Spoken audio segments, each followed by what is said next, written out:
हे दोस्तों, आज मैं आपको बताऊंगा एक की रीजन क्यों कुछ ही लोग बहुत अमीर बन पाते हैं और क्यों ज्यादातर लोग गरीब या फिर मिडिल क्लास रह जाते हैं। रॉबर्ट नाम का एक लड़का था जिसके दो बाप थे। अब आप कुछ गलत मत समझिए, पहला उसका खुद का था पर दूसरा उसके दोस्त का बाप था जिसे वो अपना मुंह बोला बाप मानता था। पहले वाले ने पीएचडी की थी पर दूसरे ने कभी 8th भी पास नहीं की थी। दोनों बहुत ही स्मार्ट और हार्डवर्किंग थे पर दोनों की सोच बहुत ही अलग थी और दोनों रॉबर्ट को अलग अलग बातें सिखाते थे। पहला बाप बोलता था कि पैसा सारे फसाद की जड़ है, पर दूसरा बोलता था कि पैसा ना होना सारे फसाद की जड़ है। पहला रॉबर्ट को हमेशा महंगी चीजों के बारे में सोचने से मना करता था और कहता था कि वो हमारी हैसियत के बाहर है। दूसरा उसे कहता था कि वो सोचे और अलग अलग रास्ते ढूंढे जिससे वो सारी महंगी चीजें खरीद सके। ये करने से उसका दिमाग तेज होगा और नए आइडियाज भी मिलेंगे। पहला उसे कहता खूब मेहनत कर, अच्छे से पढ़ लिख ताकि तुझे बड़ी कंपनी में नौकरी लगे और तू बड़ा इंसान बन पाए।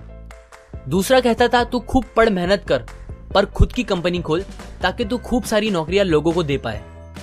रॉबर्ट के पास एक एडवांटेज था, उसने अपने दोनों बापों को अपनी अलग अलग सोच के साथ बढ़ते और उनकी तरक्की देखी।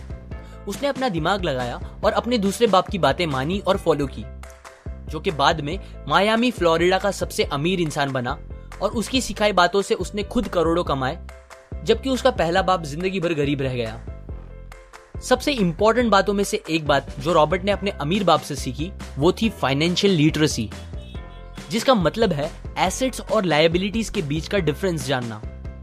अब आप गौर से सुनिए, ये नॉर्मल कॉमर्स में सिखाए गए मीनिंग से थोड़ा अलग है।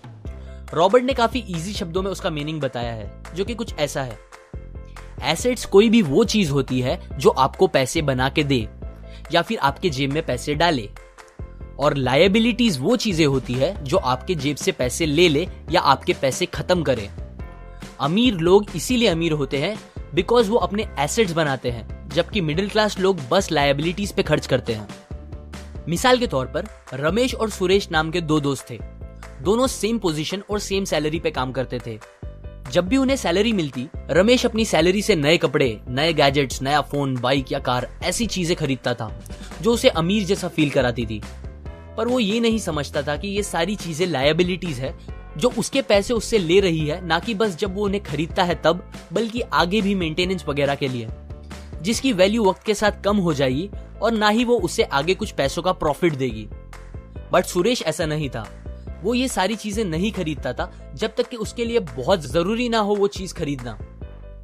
वो पैसे जमा करता था और एसेट्स पे खर्च करता था, जैसे कि स्टॉक्स, बॉन्ड्स, रियल एस्टेट, अपनी खुद की स्किल्स बढ़ाने के लिए या कुछ सीखने के लिए जो उसे आगे और पैसे बना के दे। 2 साल बाद सुरेश करोड़पति बन गया, जबकि रमेश वैसे का वैसा अपनी कम सैलरी को कोसता रह गया और कहता था कम सैलरी उसके मिडिल क्लास होने का रीजन है। एक गरीब इंसान का कैश फ्लो कुछ इस तरह होता है, उसे पैसे मिलते हैं और फिर वो पैसे उसकी जरूरी खर्चों में खत्म हो जाते हैं। एक मिडिल क्लास का कैश फ्लो थोड़ा सा अलग होता है, उसे पैसे मिलते हैं, वो पैसे जरूरी खर्चों और लायबिलिटीज में खत्म कर देता है। इसीलिए मिडिल क्लास और गरीब में ज्यादा फर्क नहीं है। मोस्टली मिडिल क्लास लोगों को लगता है उनका घर उनका एसेट है, पर ऐसा नहीं है। आपका घर आपको पैसे बना के नहीं देता अनलेस आप उसको भाड़े पे दो, जबकि अमीर लोगों का कैश फ्लो ऐसा होता है। उन्हें पैसे मिलते हैं, वो उस पैसों से अपने एसेट्स बनाते हैं पहले और फिर उससे बने पैसों से खर्चा करते हैं। इसीलिए वो अमीर होते जाते हैं क्योंकि उनके इनकम के सोर्स बढ़ते जाते हैं। अगर आपको अमीर बनना है तो ये बात याद रखिए अच्छे से। इस बात से फर्क नहीं पड़ता कि आप कितना कमा रहे हैं, बल्कि आप उन पैसों को कैसे और कहां खर्च कर रहे हैं, ये इंपॉर्टेंट है। आपको कंज्यूमर की सोच से बाहर आकर इन्वेस्टर की सोच अपनानी पड़ेगी।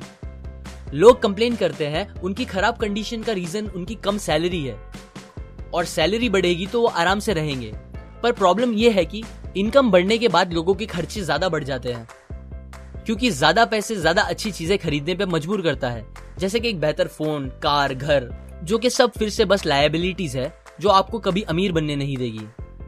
ये बातें मैंने रॉबर्ट कियोसाकी की book rich dad poor dad से पढ़ी है, जो वो पहली बुक थी जिसने मेरी सोच चेंज की और बेहतर बनाई।